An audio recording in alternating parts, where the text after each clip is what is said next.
We're on the horse and buggy road right now in a golf cart.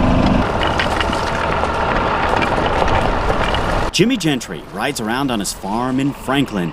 At 88 years old, he says he's blessed and appreciates every day of his life. One of my favorite places to ride on this little road. To know why he feels this way, you have to journey into his past during his time in the Army at the end of World War II.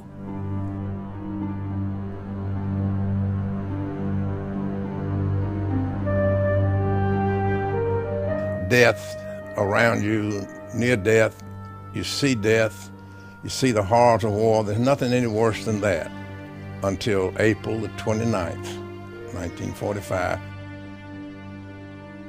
Even though it was a long time ago, Jimmy Gentry, only 18 years old at the time, remembers the horrific scene like it was yesterday. So we see this wall, quite 20 feet high, some kind of camp. We didn't know what it was. Never heard the word Dachau, never heard the word concentration camp. We just said some kind of camp. We don't know what it is. It was the first Nazi concentration camp located in Dachau, Germany.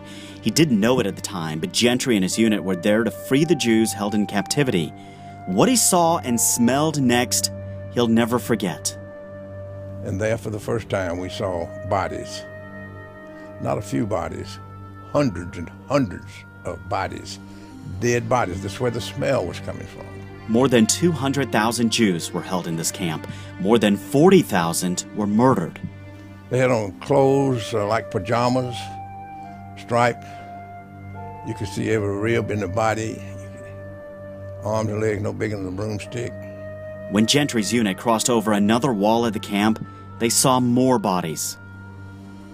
And on the other side of that barbed wire, peering out at us, was what I describe as a sea of faces. And they all appear to be dead, but yet they were alive. Some of them hug you, kiss you, on their hands and knees crawling.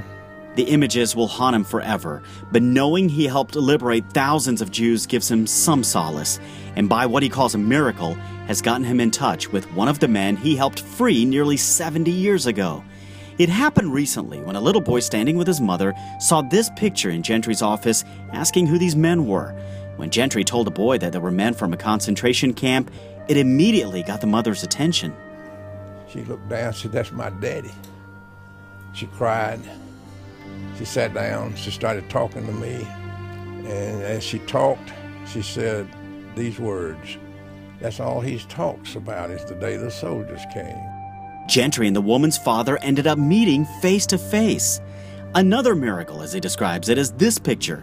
That's Gentry in the middle, the day after his infantry freed the concentration camp. Now, the picture showed up during a video recently while Gentry was speaking in Houston, Texas. The amazing part? No one knew that was Jimmy Gentry in the picture. And I was so emotional when I saw it. I broke down emotionally down there in Houston. And so the next day they called the man that produced the film, said, "Did you know this was Jimmy Gentry in this picture?" He said, "No, we just pulled it out of archives and put it in there." In a documentary called An American Adventure, The Living Legacy of Jimmy Gentry, he goes back to Germany and back in time to revisit the Dachau concentration camp. The emotions take over. Yeah. Here's the front gate. I mean, not the...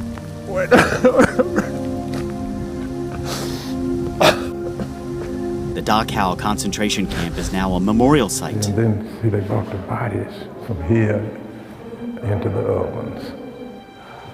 Is this how you remember? This is it. For his service, Gentry was awarded a Purple Heart and 2 bronze medals.